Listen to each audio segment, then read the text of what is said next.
Welcome everybody to another episode of Anything Goes with Anna Rose. And I am so excited for my very special guest today who is sitting across from me in his Bitcoin hat, looking very fly. Guys, he does have hair. He has confirmed. Should I show people now? Yeah, do it. Okay.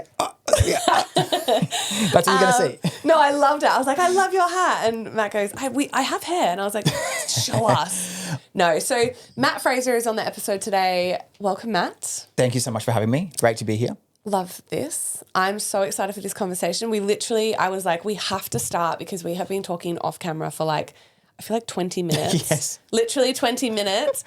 And it was, guys, I promise it's going to be just as juicy, but it was good stuff. You're just a wise, kind, humble man. Thank you. That I cannot wait to unpack and unpick your brain. But those that don't know you, Matt, tell us the origins of Matt Fraser. Tell us a little bit about yourself. Yeah, so I'm an average guy. I say average guy, but basically I grew up on Thursday Island, of all places. Yeah, you probably didn't know that one. No. I was an Islander boy. Love this. Yeah, and moved down to Brisbane when I was 7. Okay. So my mum was a school teacher. My dad worked for Telstra, which was, it was You're very Australian. OTC, but became Telstra. So I did ship-to-shore communications. And then my whole life I actually wanted to be a pilot. Which is funny because I'm getting so many people I find now who are into Bitcoin and they're like pilots. It's just like a thing, like Sean Clark from G'day energy. Bitcoin. Yeah, it's just this funny thing. So I wanted to be a pilot my whole life, then changed into acting. Then I did theatre arts and dance and the whole thing. That didn't work out. And then I was like, you know what, I think I'm just going to stick. I went to NIDA for a bit. Love this. Crazy. And then I was like, you know what, that's not going to work. The pilot thing completely went back at 21 Okay. to do flying school. I was like, that's it. I'm going to be a pilot. And then the money just dried up so quickly. And of course, back then, there was no HEX. Yeah, So now you can put flying lessons on HEX. So then I was like, okay, no, that's not going to work. I know what I'm going to do. I'm going to go into business and then be successful in business and I can just fly planes whenever I want. How easy. Now, ultimately, I've become fairly successful in business, but I haven't gone back flying. I've just sort of stuck to business class. But Will you? Would you? no, I've got this really thing now about flying. I don't post-COVID. I actually don't like flying. Okay. Yeah, just Are you really scared weird. or just you don't like it? I think it's just crowds and being locked in the cabin, and yeah, so I'm just slowly getting over that sort of anxiety. You know what you need to do? I went and did my solo skydiving lesson. I can solo skydive for fun. Go do that because you can jump skydiving. out. Yeah, not solo though. You I've can get done out of the plane. Tandem. Yeah. Yeah, so I don't know. It's just pushing boundaries, like just even going onto I went onto a fun party boat on the Gold Coast a few years ago, probably 2 years ago. I got on there, I was like, oh my God, I can't wait to get off this thing. Wow. And I was looking, as it's pulling away from the jetty, I'm like, I could still jump from here. And then it got close to land, I was like, I could swim from here. It's the things that go through your head. Wow. Okay. Yeah. So pilot has been parked for now. You never know. And I love, just before you said that, there was something very humble you said. And you said, I've done okay in business.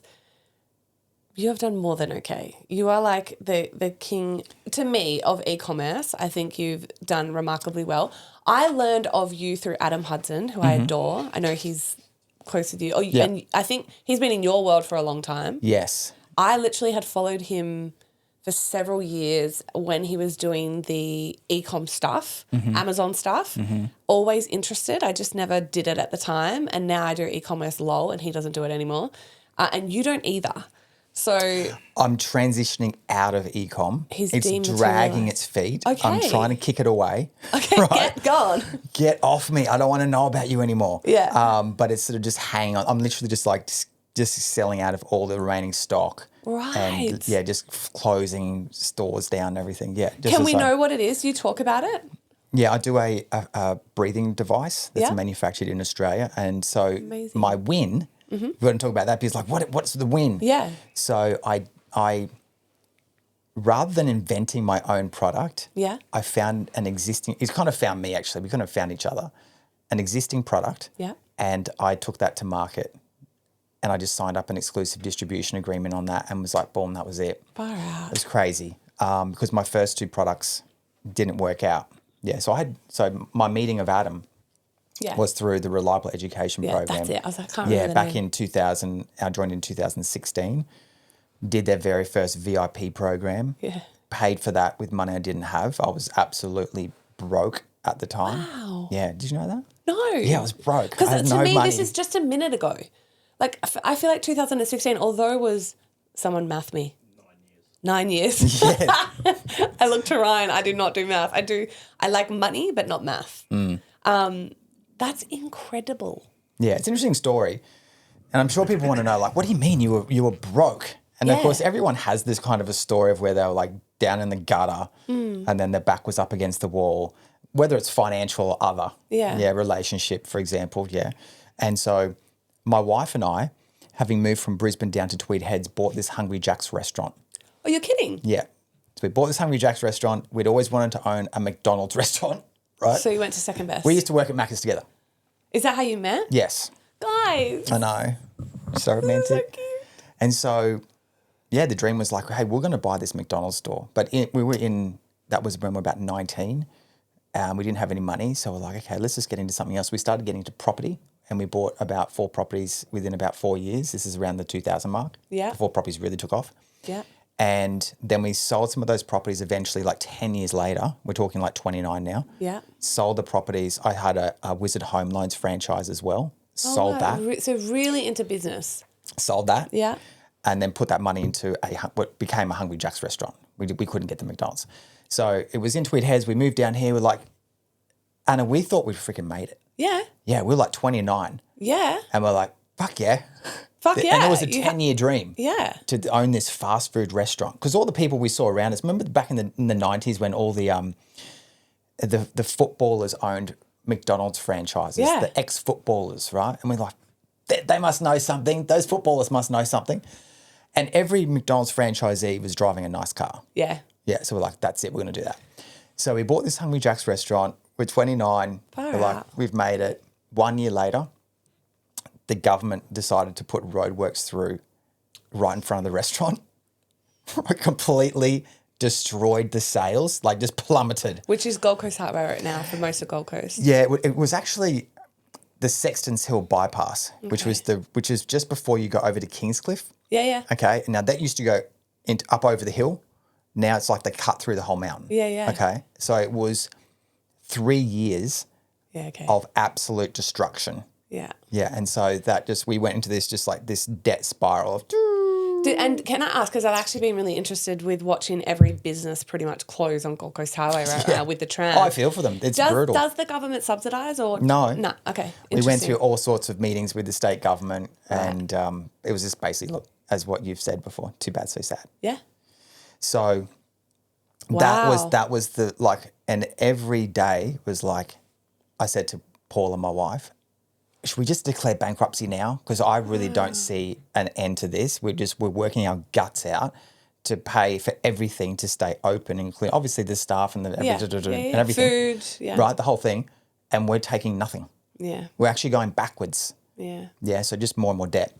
And so that became a really interesting time as far as resilience. You know, how much can you take of shit being thrown at you? But what's interesting, if I just pivot into relationships for a second, Yeah. Paula and I never ever fought. We never disagreed. Baby. We never because what we had was the same goal. Right, which was, hey, we want to be successful. We want to own this franchise. No blame, empire. no shame. Oh Yeah. God, no! There was Yeah. no blame How beautiful. for each other, and it was always like, hey, what can I do to help? What can she do to help? Yeah.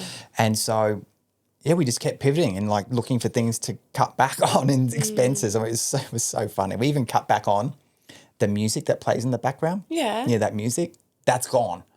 No one's Nice. getting background music anymore. Gosh, what a sad dining experience. I know. And so that saved us like $50 a month, you know, Wow. something. Yeah. So at that time though, I'm like, what else can I do? And I didn't have any other skills. Yeah, well- Really. I thought about going back to doing mortgage broking. Okay. Yeah, I could do that, but I have to move back to Brisbane and what have you. And I was kind of looking around and then this thing popped up on the internet. It's like, you could sell things on Amazon. I was like, yeah, that sounds like me. Amazon's my ticket. And so I went and joined this reliable education program. $3,000 odd to join. again, just credit card. So so this was at the okay. So you were broke. And people say to me now, Anna, you might have this in your community. They're like, I don't really have the money to get ahead. All the time. I'm like, what? What do you mean? There's no other choice for you. Yeah. Right? You have to make the tough decisions, and sometimes it's spending money you don't have. Yeah. Because you can always, there's no sort of barriers to spending money on yourself and educating yourself. Okay? I think that's the key difference though. I think often that people, we say it all the time and I hear it everywhere, but people are spending money that they don't have on things that they don't like to impress people that they don't need. That they don't need to impress people that they don't like. Whereas that is such a core distinctive moment where it's like, I'm going to spend this money I don't have, but to better myself and to hopefully get myself out of this hole. In a better position, Correct. right? Better financial position. Yeah. And so I started that journey, and the first product didn't work out. It was a car chamois. I was going to say, but it was bloody cool though. It was pretty cool. It was like camouflage colour. It was totally male, right? Yeah. In a bullet-shaped tube. Yeah. So, I remember the chamois in the tubes. It was so cool. Yeah. Mine was unique though. And the funny thing is you go into these things and you think, my first product is going to make it. Yeah. It was crap. I think I'd hope that. I'd probably know I'd fail. Yeah. But you learned the process. That was the whole point of it, right? Went to Yeah. the second product. That one didn't work out. That was knives. Okay. I didn't even launch them. I went to China, did the whole, what's that place called again? The Canton Fair. Yeah. Did all that, spent money I didn't have again, getting there and everything. And was Paula all in on this as well? Okay. I'm take you back. Yeah, because I'm like, was she backing you? I'm now sitting at the the Reliable Education conference that they do. Yeah. Every year they put on the conference, okay? Yeah. And what it is, it's essentially a pitch to get you into the VIP program. Correct. Okay. So I'm sitting there, meeting all these amazing people. And who am I now? I've got total, what's the word? Imposter? Thank you. Imposter syndrome to the max. I'm like, I'm sitting here, I'm absolutely broke. And, people think I've made it because I've got this Hungry Jack store that's actually $1 million in debt now. Yeah. Right. And not making. Truly $1 million? Yeah, we went to $1 million of debt. Wow. Of extra debt. Yes. Yeah. on top of the debt. Yeah. So anyway, I'm sitting there. Adam Hudson's on stage selling the dream. And I'm like, that's the dream I need. Yeah. So I was hooked. Yeah. So $20,000 to join his, and this was the very first program that he did. So as a part of that program, here's the other secret, you got to connect with him. He was the coach. Yeah, wow, that's good. Yes. That is good. So that was a relationship building exercise because I remember sitting, ultimately, let me get to this bit, but I get on the phone. Baby, Adam Hudson's here. He's the man. I need to be in his circle. He's going to help me get out of the shithole we're in. How much, baby? 20,000. And she's like, how are we going to afford this? I said, okay, look, I'm literally going through, I've got these Technics turntables because I used to be a DJ as well. I forgot to tell you that bit. That was a whole nother life. I've got these Technics turntables that I'm going to sell because I was never going to sell them. Gold plated, the whole thing. Yeah. They're like $6,000 each. Okay. I'm like, they're gone. Halfway there. I'm like, I'm letting go of things that I would never ever sell. Yeah. Okay, because you've got to make these sacrifices, right? That, and then I've sort of scrounged around the other bits from a credit card and whatever, right? So then we pay this $20,000. I'm now in.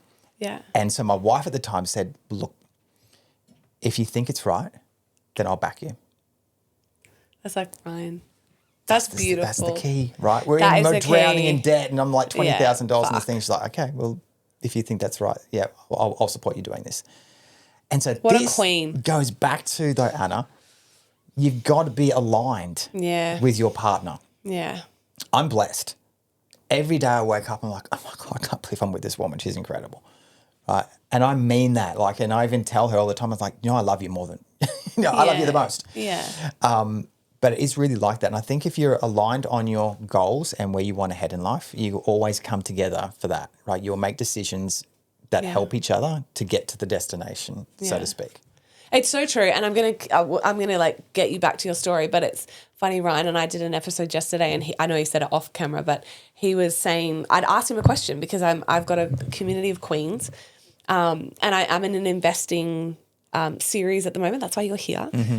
And, the biggest not objection but like issue. I'm reading hundreds of messages a day in my DMs, and women are like, Anna, I'm hungry, I'm ready. It's kind of like the feminine wants to move, and she's got these goals, and she, they're in positions that they not broke but close to it, right? I think most of Australians are. They're decimating the middle class, paycheck to paycheck, yeah. And she's got this vision from listening to the podcast and making these moves and listening to the experts I'm bringing in, but she's like, my husband just isn't listening, or like he just doesn't want to come. And it's this, and I feel for them because I've got this husband to be that we're so on the same page and we're so aligned. And so look how far you've come together. I know. And honestly, it's been 2.5 years for us, and it's just been like I launched with him 2 companies by myself, or 1 big company, and then we've done 1 together. So it's like just that key of when you can get on that same page. No ceiling too. No ceiling. Oh, I love that. It's so true. Okay, so she's a queen. You call her 20K in the hole further. Yeah. Yeah. And then you're in the room, you sign up to VIP. First product fails, second product fails. Second product fails. And then along the way, I'm thinking there's got to be some other way to this, like there's got to be a secret here that I'm missing. And I'm always thinking about how can I shortcut things and just find the opportunity. And it kind of came my way. And so here's another little part of this story. I was listening to Gary Vee, Grant Cardone, right? They were huge influencers in my life at the time. And Gary Vee says, hey, you got to be on social media. And I wasn't really on social media. Okay. I was like, oh, fuck, really? Do I have to be on social media? Do I have to do that? Oh, okay. But he must know something. So I'm going to do that. And he said, if you don't know what to do on social media, just document your journey. I say this every day. Right. Yeah, and you are the pinnacle of this. Yeah. Like you've been documenting your journey and all the ins and outs, and hence you've got this amazing podcast now. Yeah. So I'm like, and look at the doors it's opening up for you. Yeah. 100%. Yeah, which was the point that Gary was saying. Just document your journey. So I then get this message from this random person never met before. Hey mate, I see you're selling on Amazon. I was documenting my Amazon journey. Okay. I was about to say, can I ask, so, because this is so pivotal because so many people don't show up online, and I say this literally every day. Did you share as Matt, or did you share as that Amazon business? No, I'm just the guy in the street who's trying to make ends meet. This is so important. Yeah. And I'm like, this is my video. Hey guys, it's Matt here. I'm about to launch this product, and I just got this thing in the mail. Have a look at it. Right, that was yeah. It was, and it's still there. I haven't taken any of this stuff down. Good. If you go back through my whole history, you'll find these original videos. Oh, I will. Of just, documenting the journey, right? Yeah. So this guy reaches out to me, Anna. Hey, I see you're selling on Amazon. I have this medical product. Can we please meet? Oh. This is the sliding door moment. I either say, oh, medical products, that sounds a bit too hard. Oh, I don't really want to talk to this guy. Maybe I'll just stick to the chamois. That's failed. That's failing, yeah. Yeah. Or what the hell? Just go and meet with this guy and see what he has to say. Yeah. So I take option 2. I go and meet with this guy. I'm going to shorten this version. I end up signing a distribution contract with him to sell this product exclusively on Amazon platforms, which started in the USA initially, which ultimately became basically global. Yeah. Which ultimately became over $70 million in sales on this product through Amazon, eBay, Shopify, the whole kit and caboodle. And that's the journey, basically. Insane. That's the journey. Totally insane. Listen to his humility. That's the journey. The journey was that, I love this, by the way, because I didn't know about the Hungry Jacks. I'll have to get back to how, because everyone's going to be like, what happened? What did you say? Yeah, what happened? Oh my God, let's close the loop. What happened? Those burgers. People need those burgers. Yeah, tweet hands. So what ended up happening was I started making a ton of money. Yeah. The first thing I did was I started paying off the ATO tax debt. Beautiful. Yeah, because I was on like payment plans as far as the eye could see with GST and what have you. Yeah, and interest. Oh. Yeah. Actually, we got the interest back. They were good back then.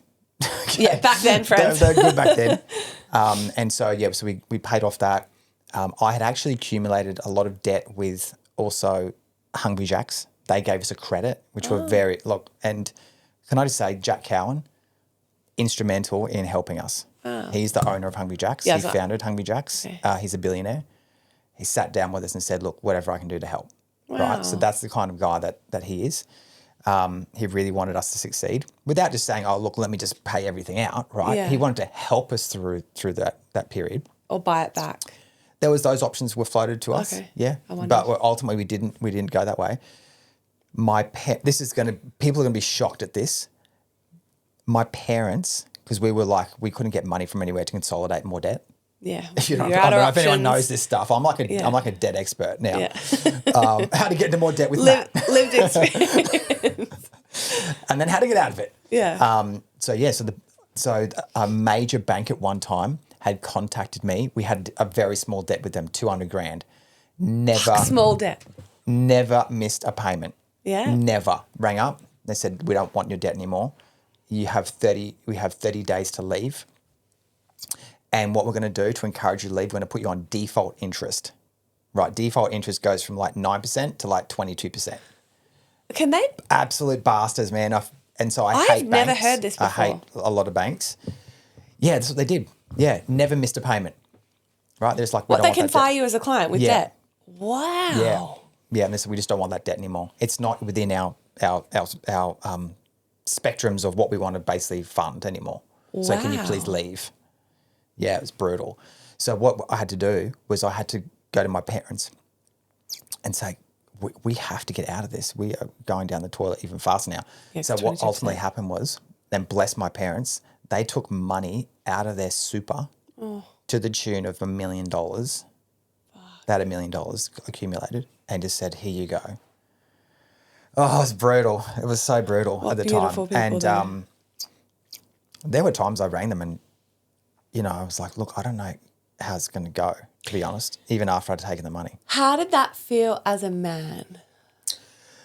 Look, I think it wasn't like the best thing, but I think I was also doing things as well. Yeah, right. okay. By this stage, I'm still sort of trying to do Amazon. I'm not just like sitting on the couch and be like, we can't really do anything. Can you just give us all your money? Yeah. Yeah, we're trying to make to make things happen. That's good. But I'm also very close to my parents as well, and they obviously believe in me and all that sort of stuff. So they've like deposited $1 million into our bank account. We consolidate all this random debt that we had to get us through to the next bit. You know what I mean? Now, behind the scenes, like, you know, a year later, because this went on for like years and years and years. So like, what's that? Would have started in about 2009, around that time, all the way through. Yeah. Till just basically I made it in about, let's say, 2019, 2020, around that time when things started to turn around. And there was a time when I had to say to my parents, look, I don't know if it's going to make it. And they were like, okay, we're going to. And so behind the scenes, I found out later, they started to look for jobs after they basically retired. Far out. Yeah. So it was really, really, really hard. So I ended up paying them back in full. Plus we also paid them 10% interest on top of all that as well. And, you know, we did some other things for them as well. Of course. Right? As thank yous. Yeah. And so they got all their money back. Everything's good. They're happy. We're happy. We got out of it. The Hungry Jack store is now, we just spent $1 million plus $1.2 million on a renovation, literally this year. You still got it. We still have it. You didn't. You've still. Yeah. Let's go get a burger. Yeah. Where is it? Which Hungry Tweed Jack's? Heads. Okay, Tweed Heads guys. South. Hungry Jack's Tweed Heads. Yeah, it's the best. You've still got it. Yeah. I'm going to get to that. Why do we even still have that store? Yeah, Mr. Dematerializing. Yeah, I know. Yeah. So no, but there's emotion and story in that. Oh, totally. That's a big one. Do you want? We'll come back to that. Yeah. No. Yeah. So I'm like, so we're 70. So yes, $70 million up in Amazon essentially. I've now paid out all the debts. The tax office is gone. My parents have got their money back. Hungry Jack's have got their money back. I had an amazing accountant who let me put his bills on credit. He's paid back. Like everyone's paid, right? But also along the way, all the super had to also be paid. So we're basically paying super for our staff, but we're accumulating debt over here somewhere else. Yeah, fair. We robbed Peter to pay Paul, right? Yeah. So that's what happened. Yeah, brutal story. Your back's up against the wall. Yeah. People are going to be like, what? I'm also driving Uber. Far out. Yes, on like weeknights, weekends, I was driving all over the Gold Coast. Wow. Now, can you imagine you've got a Hungry Jack's franchise, you're supposed to have made it, right? And you're now driving Uber because you have to make ends meet, right? I'm talking... And borrowed off the parent. Like you've got... This is a huge story. Yeah, and then so we were making like $700 a week in Uber. And I'm like, okay, well, that'll do something. It will. Yeah, because I've got to keep something coming in the door, right? So I probably did that for maybe 6 months or so in my time. In actual fact, it was actually pretty easy, to be honest. It's more the judgment that you think you're going to get from doing it. I was about to say, but that's self-imposed judgment of self. Yes. Totally. But it was like, no, I've got to push through this because I've got to bring the money in. Yeah. If someone sees me and like, oh, why are you driving Uber? I just tell them, it's like, look, I'm just driving Uber because I need more money. Yeah. And I just told some people, because some people I did run into who I knew. This is so important though, and this is, I never know where podcasts are going to go. I never have questions because I just don't believe in them. I love the journey of the question, never necessarily the answer. But I could not be more consistent in my messaging around just never have any shame around whatever you have to do to get out of the position or the hole you're in, including getting a job. Because I know a lot of entrepreneurs, a lot of women, a lot of men, a lot of human beings that listen to this are entrepreneurs. And I just die on the hill of like, if you have to go and get a job, great. What a privilege. Yeah. To have the opportunity or the option to have a job. Here's the thing, though, Anna. I think through that whole period, though, I always had it in my heart, I guess, in my mind was like, I'm going to make it. Yeah. I'm going to get there. Where did that come from, though? I don't know. Okay. I don't know, to be honest. But it was like, so I say to people now, like, you're basically a multimillionaire just in the making. You're just up and coming. And you're just in the up and coming phase. And there's nothing more that multi-millionaires love to see is people who are actually in the grind, up and coming. 100%. Like, we love that. We're like, dude, the grit. You're freaking awesome. If they're like, I'm driving Uber and I'm doing this and I'm doing this other side hustle and I'm investing in Bitcoin, I'm like, awesome. Yeah. That's brilliant because no one else is doing that. And that's why you're going to get ahead. Yeah. Amen. 100%. So when did because I know that I've heard it, this is the part that I always say you always see the glory. You always see the glory, but people never know the story. So the glory I've heard of you so many times is like $70 million in e-commerce, which is like such a goal even for me. I'm like, God, imagine if I can do 70 million in, activewear, which you can because brands have done it. So it's been done. Yeah. But I didn't know the story where it was like back against the wall, debt to your eyeballs, in the hole for more time than you weren't at that point, and you never gave up. So when did that table turn? When did this pendulum start to really shift that it was like debt was paid off, Hungry Jack started to thrive? Like you were like, okay, we can take a breath. What year was that? It was purely right place, right time because what happened was the world's kind of aligned in a way where I had this medical device that helped breathing that then COVID came out, which I was selling online. And so all of those things just came together. Nuts. I also had this. Deserved though, can I just say? Look, there was plenty of times in that journey too, even before COVID happened, that I was like, I don't know. And I remember was it doing well before then? Yeah, it was doing okay. Yeah, it was probably 100,000 USD, maybe 150,000 USD a month. Yeah, okay. I think it was doing fine.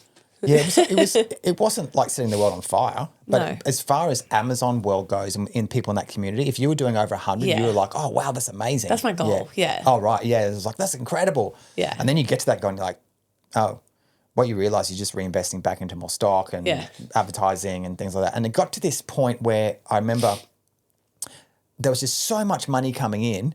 And I said, people were like, we want that. Yeah. There was so much money coming in.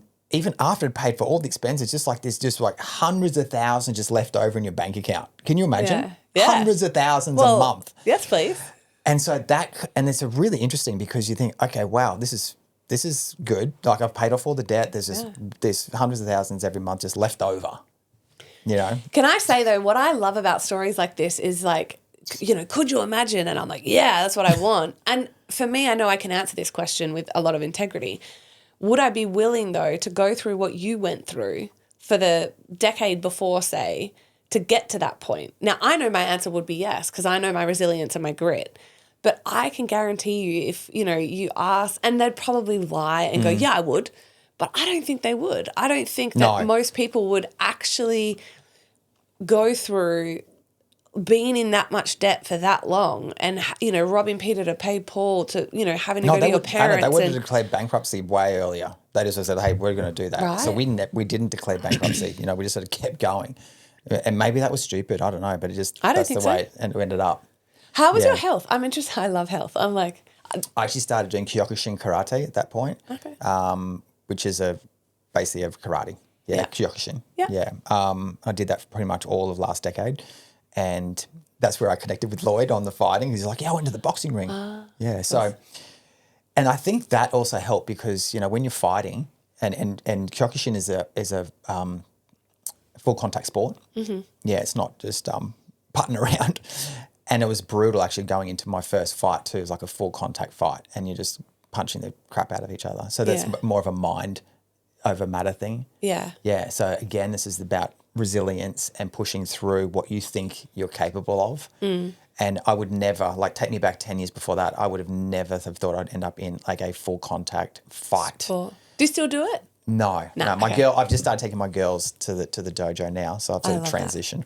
I've said that when we have babies, I want them in, like, they kind of need to be. I'm saying to my wife, like, babe, they need to have something. Yeah, the world's brutal. Well, I actually said this, I don't know, I'll say it on the mic, I say everything on the mic, but I remember saying to Ryan, I said, I just don't want my kids to be scared. I hope it never comes, but I just never want my kids to be scared of a smack in the face. Like, I just, to run away or to fall down, it's like, you get up and you fight. Like, literally, physically, energetically, financially, morally. Yeah. Like, I want that fighter in them, like, to know that they've got the resilience and the know-how, like I said, mentally, spiritually, and physically. Well, I think the main thing, I mean, you talked about, I mean, health-wise, I mean, and obviously mental health is a big issue these days. If we didn't have each other, Paula and I, it would have been brutal because we could just, even though we were working together, we could just bounce things off each other because we kind of knew each other. Yeah. And so we were just supporting each other through that whole period. There was never any blame, of course. It was like, how are we going to do the next step? What's the next thing we're going to do? How are we going to change this, do this? Where does that, like, we're going to get into the crypto collective and I want to, like, People are like, where's the Bitcoin stuff? I know, when are we talking about the Bitcoin? But I think this is, no, because that's the glory. The glory is your life now, I think. But to me, I'm always more interested in the story of how you got there. So for me, I think, because that is such an important piece. And I know love conquers all. I know that that's the most important thing. I never gave up. I had a divorce after 16 years, like in a relationship and married for 16 years and legend, just not my legend anymore. Then I got into a narcissistic, violent relationship. And then I met the king and who's sitting in the room today because he really wanted to be in on this conversation. I don't think he's like, get to the Bitcoin stuff. He's never sat in on a conversation, but he wanted to sit in on this one. So that's such an honor to you. But relationships are everything. And at the end of the day, we're not going to be dying thinking about our Bitcoin, are we? Right? We're going to be with our loved one. And God, powerful. We've come from, Paula and I have come from nothing. We worked at McDonald's together as kids. We then go into our 20s. We start building up a property portfolio. We then lose the property portfolio. We go buy this Hungry Jack store. We go into more debt. But at the end of the day, it didn't really matter. We've come from nothing. We had something. We got nothing. So I feel it's the same even moving forward. If we lost everything today, we'd still be together. Yeah. It just wouldn't even make any difference. We said that the other day. I said, with the liquidity. You know, Ryan's response was, I'm a high risk, high reward, aggressive investor. Like I'm high energy, and I've been through those. I've been through bulls. I've been through bear. I've been through loss, but Ryan's just this like steady, calm, level-headed dad who's got raised family, like. And so that was really his first loss. You said before, you're like, sorry, Ryan. but his response was quicker than mine. He goes, baby, it's just money. Right? Because, again, when we weren't over leveraged, we only put in what we were willing to lose, blah, blah, blah. But he said, baby, it's just money. He was in the show and he goes, we'll earn more. Yeah, but see, you've got, not only can you earn more, but you've also got other assets. Yes. So huge. I said to someone the other day, I said, look, I've got a Bitcoin stack. Yeah. It can go up like 200 grand a day. Yeah. So I know for all the listeners who have learnt about your loss, I went in, lost 100,000 Aussie. Yeah, we're in the same portfolio. Yeah. We just learned. Lost 100,000 Aussie. I was like, okay. Yeah. And it was interesting because everyone's like, oh, how are you and everything. I'm like, oh, no, am I supposed to feel really sad? Yeah. Because I kind of don't. Yeah. And maybe because of the stories I've just shared with you as well about being resilient and taking loss and how you cope with that. Yeah. Maybe that's part of the journey too. You make so much sense to me now. I'll be honest. I'm like, this is, because I've heard your story. Like I've said, I've heard it on other podcasts. I've heard it from your mouth. I follow your podcast, Crypto Collective, and we'll go there now. But I'm like, because there's such a humility about you and there's such an authenticity about you and there's such a just like normalcy to you. And I'm like, but of course, because of your story and the resilience you've had to have and the knockdowns that you've been knocked down over and over, but you've just gotten up more times. Where it's like, I just feel like real relates to real, and someone that's been smacked in the face by life, this makes sense now. Yeah. And I think maybe as well, that's why we connect. Yes. Because you also, I said before we got on, I'll be honest, I said, I love what you do, and we'll go there, right? Okay, I keep saying it, but I'm like, I promise we're going there. And you run the Crypto Collective, and it's free. And I'll be honest, guys, off camera, I was like, Matt, you have to monetize it. You should be monetizing that. You've done so well. You have such a wealth of knowledge, and you should. And I hope he does, right, eventually, and, you know, whatever will be. But right now it is free. Crypto Collective is free, so go and join. I will put the link in the show notes, and it will be linked when I share the episode. But you've got a heart, because I'm like, why are you not monetizing it? Like, what is that? But so let's go there with what made you. So your Amazon stores pumping. You and Paula have hundreds of thousands a month coming in, additional. You're living the life. You've done it. You've paid off debts, and then you go, I want to become a Bitcoin maximalist. No. Yeah, I'm like, what happened next? Like, where's the gap? Where's the link? I was like, I'm going to become a property mogul. Okay. Yes. Property mogul. That was me. Because don't forget, in my 20s, we had 4 properties. Yes, yeah, that was the first thing. And we thought we're going to build on this, but I'd sold those earlier. Yes. Right. So we were renting as well through all this. Yeah. So I didn't even have another asset to sell. We'd sold all the properties by this stage. And when we moved to Tweed Heads, we're like, we're going to rent for now and then we'll buy later. Yeah. But the rental turned out to be forever as we went to this debt. So all this money's coming in. We'll just fast forward this for people. All this money's coming in. We're like, I'm going to buy more property. So I start buying. We bought a house to live in.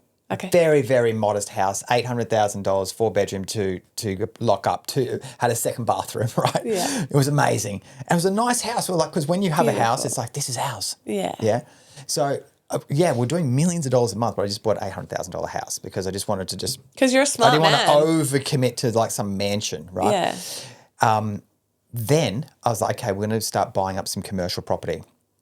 And we ultimately bought 3 commercial properties. And then around that time too, I was also like, there's something about this Bitcoin thing. So this is around 21. I was about to ask. I was just which is saying, obviously the bull. The last bull. It was the last bull. Obviously people were talking about it. Sort of came into my sphere again.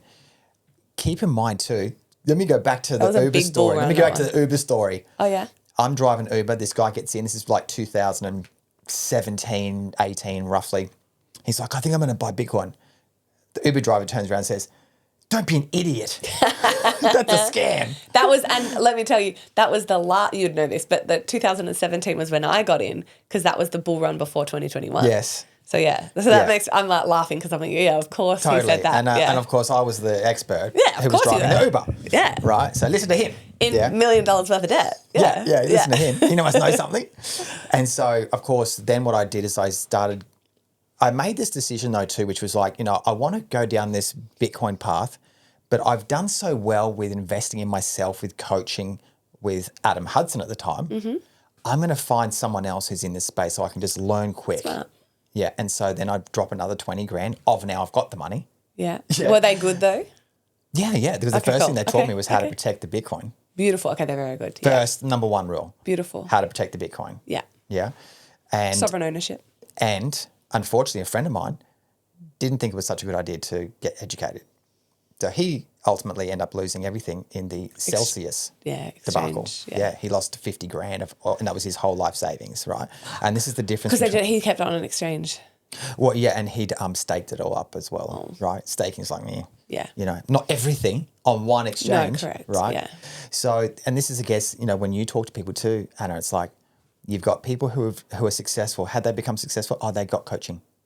Yeah. Other guy lost everything, didn't get coaching. Yeah. Right? Just like, there you go. It collapses time, is what I say. I believe it collapses time, 100%. So I get this guy, 20 grand, 1 year. I learned how to basically buy Bitcoin and learn about charts and things like that. Ultimately decided that trading was not for me, right? Too much time was going to take. And I'm still doing the let's call it the Amazon e-com business. And you've got a Hungry Jack's? And we've still got the Hungry Jack's store, which my wife looks after. Okay. And then we're buying up these properties, and then I get into another position, another sliding door moment. What do I want to do? Do I want to do something to do with education, like teaching people stuff? Because I always get asked about Amazon, like all the time. Yeah. But my heart wasn't really in it. I was like, you know what? No, really, all I talk about is Bitcoin. That's all I want to talk about. So if I can just talk about that, then I'm going to be happy. So then I basically start up this online community, which has now become the Crypto Collective. And just start literally start with 0 people. Yeah. Which is how everybody starts. Yeah. How many people are in it today? There's just over 1,600 now. Yeah. There'll be a lot more after this episode. Yeah, probably thousands. I'm not in school. I'm not in it, but I need to come and join it. I really want to come and join it. I need to come and join it. I'm telling everyone to join, and I'm not. By the time this episode ends, by the time you leave, I'll be a part of it. But there was one key part. It's on school, isn't it? It's on the school platform. Yeah, so people understand it's a school platform, and then you have your thing in the school platform. Yeah. Prior to me doing the Crypto Collective, though, I'd gone further down the Bitcoin rabbit hole. Yeah. To the point where I was like... And this started in 2021? 2022. Okay, 2022. So I actually started buying, I think my first buy was about 60-odd thousand Aussie. Okay? 20 grand in or something like that. And then I just started buying all the way down. Right? Yeah, it's going down. So smart. And so, I didn't know I was smart. Yeah. Lucky. Lucky. Because most people, they're like, oh my God, it's going down. We're not going to buy. Yeah. And then it goes down more. Oh my God, it's going down. We're not going to buy. Yeah. And then they don't buy at all. Yeah. That gets to the bottom, which was about 16-odd thousand US, right? God. And they're like, no, people are saying you could get to 10. We're not going to buy. And then it never gets to 10. And then it goes, and then of course what happened, it went back up again. And then I know people who rode that all the way back up to 60 grand and didn't buy because they kept thinking it was going to keep coming back down. It's going to keep coming back down. And you bought the whole way down? I was buying the whole way through, all the way through the $16,000 bottoms. I was buying. Of course, hindsight is I should have bought more. I know. Yeah, but I was putting a fair amount in. Coulda, woulda, shoulda. But I also had these properties. And so at that stage too, Anna, I was actually, I still need to be diversified. I still need to have Bitcoin, and I'm still going to have these commercial properties. Yeah, and that's kind of, the diversification came in from, I guess, decades of indoctrination from people. Yeah. And we had locked up this Hungry Jack store, and it was all our eggs in that basket. And it was now, at that time before that was failing. So we're like, oh, that's not a good idea. We need to diversify. So that's where that came from. Experience. Yeah. So we now got all this money in Bitcoin. I've bought all the way through the bottom, all the way up the top. And I, at some point, because don't forget too, this is back to relationships too, Anna. At some point I had to say to my wife, baby, I think we should get this Bitcoin thing. Surprise. She's not even into Bitcoin, right? She's never she's heard of it. It's like, but up until then, I've been calling it a scam. So now I'm saying, no, everyone now it's not a scam. Yeah. Right? I think we should now buy into it. And she's like, okay, well, if you think, you're doing the research, I back you again. Yeah. And here's another key part, So Anna, is powerful. because she backed me for Amazon, the training, and that ultimately worked out. Do you think she's going to back me on further investment decisions? 100%. Totally. Yeah. Right. She's like, yeah, baby. You Skin in the game. Yeah. You've done, So you've got some You've got social proof. Yeah. And so we start buying up this Bitcoin. Then you start, and I remember having coaching from this guy, and one of the guys told me, he goes, you know what, I've got all of my superannuation in Bitcoin. I was like, oh my God, you're crazy. You're nuts. As if you would have all of your superannuation That's so tied funny. up in Bitcoin. And this was still only a few years ago you're saying this, really. Yeah, because I'm still 2022? indoctrinated into diversification. Of course. Yeah, and so I was like, that's nuts. Maybe 12 months passes, I don't know, 18 months or so. I'm like, actually, maybe that guy knew something. Right? Yeah. So, what I ended up doing was I'm like, we need to get more into, because I start looking at the numbers. I'm like, this is my superannuation here. It's doing like 8% a year. Yeah. Not really growing at all. We're not beating inflation. Yeah. And Bitcoin's growing at like 50 plus on average a year. Yeah. Right. I'm like, oh my God, okay, hang on. Baby, hang on, I've just done the math. Yeah. And what happens too is as you go down the Bitcoin rabbit hole, you build up more conviction, because not only are you understanding that, this is some digital asset that I can buy, but it's also, it's decentralized, it's immutable, it's mobile. Like, all these other liquidity. attributes start to come in that start resonating with you depending on where you are in your life. Okay, mobility for people right now is probably not a big thing if they're not thinking about moving out of Australia. They're like, that doesn't really resonate with me, right? So I think the biggest thing though, yes, and I agree wholeheartedly. And I also, what I love and why the series of investing and helping people understand asset classes and Bitcoin is one.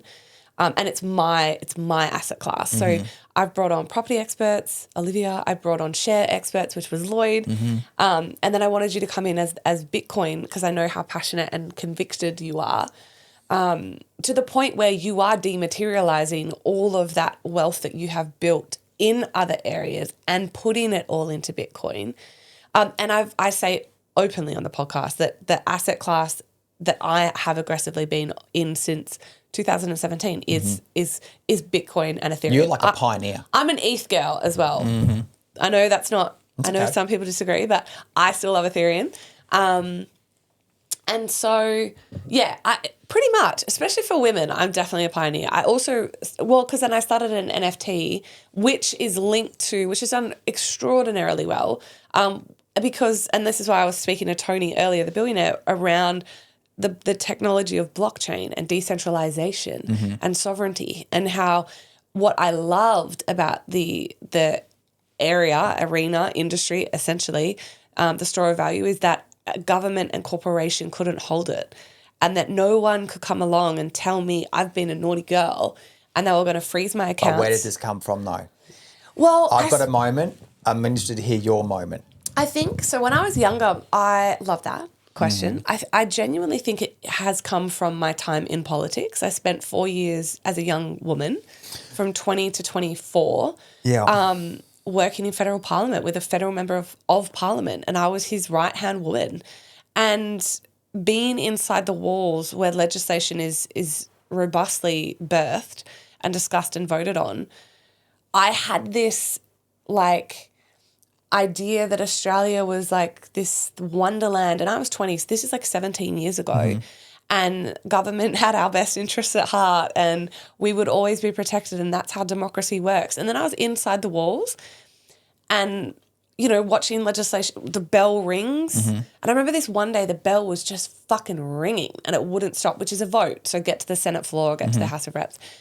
And I said to my boss, and it was the Senate, which is the second house. So once that bill is passed there, that's fucking law. And I said to DJ, how are they voting this much? They could not possibly be voting on this much legislation in such a short period of time. And he laughed, and he loved my naivety. He said it was my greatest gift. And he said, you were just he said, of course they're not reading it. You're so sweet. Yeah. He goes, what do you mean reading it? Like slapping his knee. And he goes, no, of course not. They're just passing it.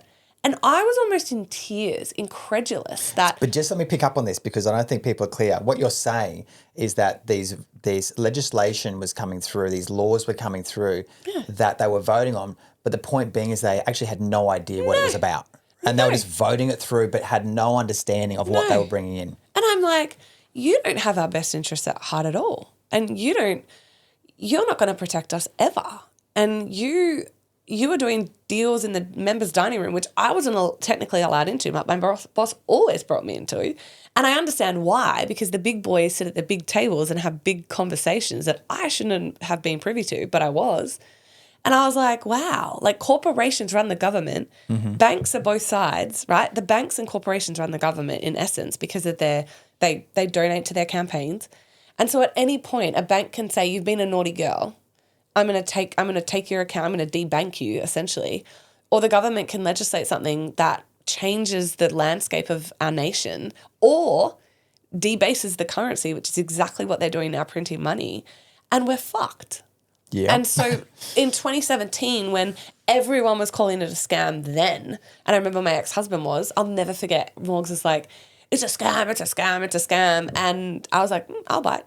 Like, I was curious, and so I went and did my own independent research, and I fell in love with the technology. I fell in love with the decentralization of it. I fell in love with the fact that no corporation or government owned it, and I started to invest. I bought Ethereum at the time, some altcoins, Solana, Cardano, a few others, and then XRP. And then I remember a year later, Morgs came to me and goes, beautifully, humbly, and was like, that crypto thing we were talking about a year ago, and I called it a scam, thinking that because I didn't talk to him because I was like, I'm not going to argue with an idiot. Yeah. No. I'm going to pick my battles. And so I never went back to him. I didn't tell him, but I did all my research. I opened wallets and I started to invest with my own money. Mm-hmm. And he came back to me a year later and he goes, that thing, rah, rah. And he goes, I think we should start. And I was like, I already have. And it's up, 500% or something. And he was like, fuck.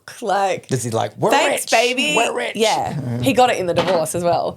I know. Damn. But that's okay. I rebuilt. I completely rebuilt again, 10x'd it. So, that's where my passion comes from. And I'm explaining all of this to say, this is the hill that I die on with this asset class. And it's so much more to me than maths and tax and everything else. What people have to understand, and I imagine this is, and please tell me your sort of aha moment. Yeah, the passion behind being a Bitcoin maximalist, with the hat, because ultimately you're headed that way. But because for me, I was like, and more than ever, I am a naughty girl. I spoke out during COVID. I led the nation to say, hey, I don't know if we should get bullied and coerced. They deplatformed me on social media. There was a lot that went on. They didn't debank me, but if I was on, I've never taken a dollar from the government. I'm not on Centrelink or anything like that. They would have frozen my money. Yes. Right? Whereas when I can be a sovereign individual and have complete control over my own money, and especially when we want to start mining Bitcoin, Ryan wants to SMSF. I'm mining Bitcoin. I know. We're gonna go. I want to go with your guys. This is part 3. I know. But that's the hill that I die on. So what's that for you? Well, my wake up call was COVID. Okay. Yeah, that was just it. Yeah. I liked to think up until then that the governments actually did have Australia's best interest at heart. Bless you. That's basically what I thought, including doctors. Yeah. And anyway, so the COVID thing was just a huge, without going down the COVID rabbit hole, but it was a huge wake up call for me. Yeah. And it was just so obvious that it was a scam. Yeah. It's just, I just couldn't believe it. Now, if you had brains. I didn't get jabbed. Yeah. And actually what's interesting is that whole period was we had to make a decision because it was when we had the store. Yeah. So two things were happening. And ultimately what happened was the government sat down together. They must have sat down with the fast food empire. Of course. And said, hey, look, we'll keep you guys open. Right. I was like, oh. And so all our businesses got shut down. Fast food remained open. That's right. Yeah, because it was about our health, remember? Totally. Totally. Yeah. I mean, so, hey, we just rolled with the punches, didn't we? Yeah. And you know what? Great for business because you actually owned one. So exactly. Great. So, I mean, but I really did feel, having now gone through this horrible period in our life through a natural, roadwork thing that was out of our control. I really did feel, I felt horrible for the other businesses that were just getting closed down left, right and centre, all the gyms and the health food stores and just everything. It was just devastating because I kind of knew what they were going to, and I knew they were going to get ruined. Yeah, totally ruined. And they did. And they did. Yeah, so it was a huge... So that was your wake-up call. And was that, so that was 2020. Yeah, okay, that checks because 2020 is when it started, 2020, 2021, and then 2021 was when you were like, hey... What's this Bitcoin thing? Yeah. So then went down that, discovered the SMSF thing. This is where I was getting to. Yeah. Yeah. And just said to Paula, I said, look, let's roll out all of our super and just put it into Bitcoin, the whole lot. And she was like, okay, let's do that. Keeping in mind, we're also still diversified. We still had the commercial properties and what have you. And so, and I want to fast forward a bit for people because how are we going for time? We've got about 8 minutes. Okay. What's ended up happening is I created this online community.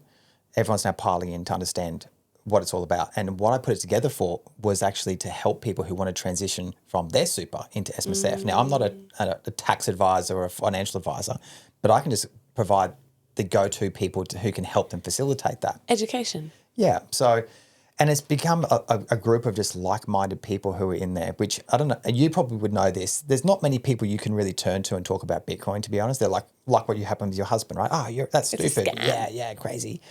And so it's just taken a life of its own now, which has been awesome. Yeah. And then as I go further down the rabbit hole of Bitcoin, and it is a journey of Bitcoin, right? People think that they just sort of know it from day one. No, it's endless, right? And I never proclaim to be an expert on Bitcoin. Like I'm always learning about Bitcoin. Yeah. I might know a little bit more than the other guy, but I never pretend to be the expert because it's always teaching me more and more and more, even not just about the digital asset, but also about myself as a person.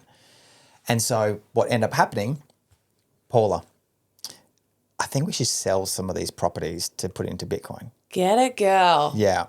And so we sold one that was sort of like late last year that went. Then we had some more. And then it was still like, so Paula sort of still had that, I think we should still hold on to some diversity. So fair. And I'm like, nah. If it was my choice, I would have sold the whole lot and just put it all into Bitcoin. And what's happened then is I had this car collection and I had about, I don't know, 7 cars or something, 5 or 7 cars in this shed because I bought the shed to put the cars in. Oh my God. You know what it's like. It's a dream. And it was like completely decked out with the polished floors and the black walls and the whole thing just to stage my things. Yeah. Yeah. And it was a dream to own these cars. Of course. Right. So I've got this set up. I'm like, cool. I've made it. I've got a whole car collection. Yeah.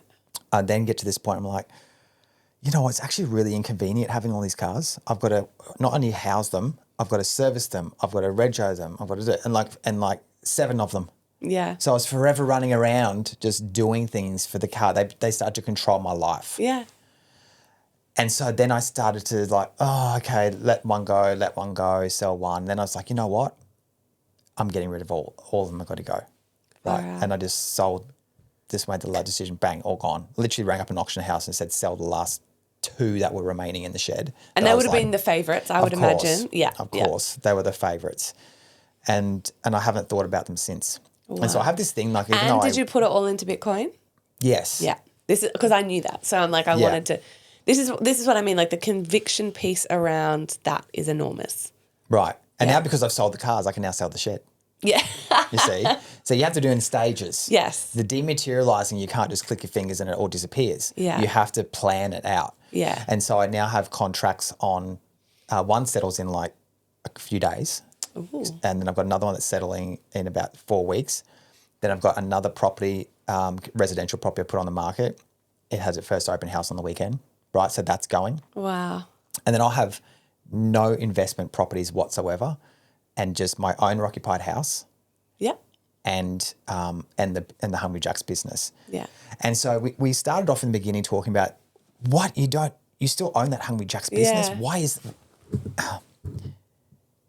Why do you still own the Hungry Jack's business? And that is because that's Paula's business. And so when you say to your partner, hey, I think we should get rid of that. It's like, what do you mean? You're getting rid of a piece of me. What am I going to do? Yeah, I'm the choice. Bitcoin person. Yeah. She's come along the journey for sure and given all the support and it's her Bitcoin too. Yeah, of course. Partnership. But what will she do? And so people go through this thing of like, I've done this my whole life. If I get rid of that thing, who am I? Yeah. So there's a lot of identity attached to it. Huge. You see? So the plan right now is by the time she turns 50 to sell it, which will be within like 3 to 4 years. Yeah. Okay. That's the idea. I'm always encouraging to move it on sooner. And we've just gone through this 1.2 mil renovation. So we've gone from $1 million in debt to now spending $1.2 million. Yeah. And because we had to do that. Yeah. You have to do that in order to even get ready to sell. Yeah, of course. I was going to say there'd be reasons behind that as well. Yeah. So we did that. And I'm now looking at Plan B passports. Yeah, You know, same. Dubai's on the list. Paula's thinking Singapore. Yeah, wow, okay. And so it's all about now tax minimisation. Yeah. And things like that. We have to go. We get to go. And I talk about this. I've talked about this on every podcast about jurisdictional competition. It's exciting. There's nothing. I know you said about that with the Bitcoin being the mobility of it, which is an enormous thing. But until the Australian government wants to play ball and not be so ridiculous with its taxation of capital gains and every single other tax that it has whilst debasing the currency, then how beautiful what a privilege it is to be able to look elsewhere and say Yeah. thanks, other world governments. So Yeah, totally. I mean, Dubai, under Yeah. UAE, they want you to come. Yeah. They're like, bring your money, please. Yeah, Do you know, come I've, to us. I've already engaged an agent, Yeah. like a visa agent. Yeah. I said, how many people do you speak to? They speak to everyone around the world. How many people are you talking to who want to get into Australia? Nobody. Yeah. And Australians are going to be watching this going, what? But we have the best beaches. Yeah, what do you mean? No rich person in Australia wants to get into, no rich person outside of Australia is trying to get into Australia. No. Yeah, they're all going to Dubai, Italy, Singapore, Portugal. Yeah, Puerto Rico. Yeah. Panama is another good one for. Yeah, Panama. For Cyprus, where Adam is. Cyprus. Yeah, a lot of Australians there. No, it's really exciting. Well, you're a legend. I appreciate you so much. Thank you so much for coming on. I know we'll have you back. I really want people to understand your heart. I think that was felt on this episode. I think you were doing such incredible things for the Bitcoin community. I love that. I'm multi-passionate, multifaceted, all the things. And I am absolutely, you know this. I'm bringing different guests in and different experts in their field. But Bitcoin is my asset class. So it's been like really special to have you come in far more ahead than I. Not about that. You absolutely are. And for even me to look to that, and to have that as the goal. So thank you so much. Maybe the conviction goal, maybe, is it? Like conviction. Like dematerialize everything. Yeah, that's into what Bitcoin. it is. Yeah, 100%. Yeah. Like, which is a beautiful conversation and thought to have. And just the world is our oyster. So thank you so much, Matt. Before you wrap it up, I just want to say thank you so much and congratulations on everything that you are doing in this space. It's amazing. Thank you, Matt. Well, we will bring Matt back. I know that so many are going to want to just have more of you and hear more of you, and probably we'll unpack. We can unpack the SMSF aspect more.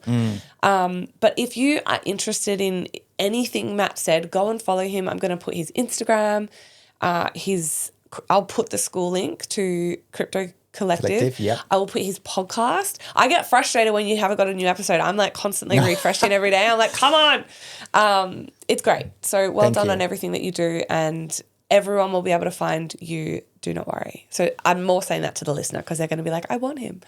But thank you for coming in. Thank you, Anna. Great to be here. All right, guys. As always, if you liked anything about this episode, please share it. Somebody somewhere will want to hear it. And until the next episode, stay wild.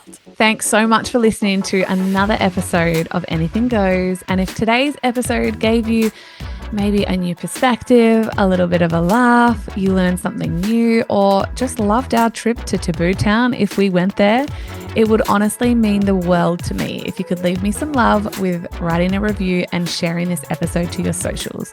You have no idea how much that helps my little podcast get out in the world. If you love what you gain from these conversations weekly with me as well and want more than just listening in, come and join my inner circle. It's my monthly mastermind where for just $47 a month, the real magic happens. You get me up close, no filter, live coaching. And if you get what you get from this free podcast, imagine what you get in a paid container. Links are in the show notes, friends. And until next time, stay wild.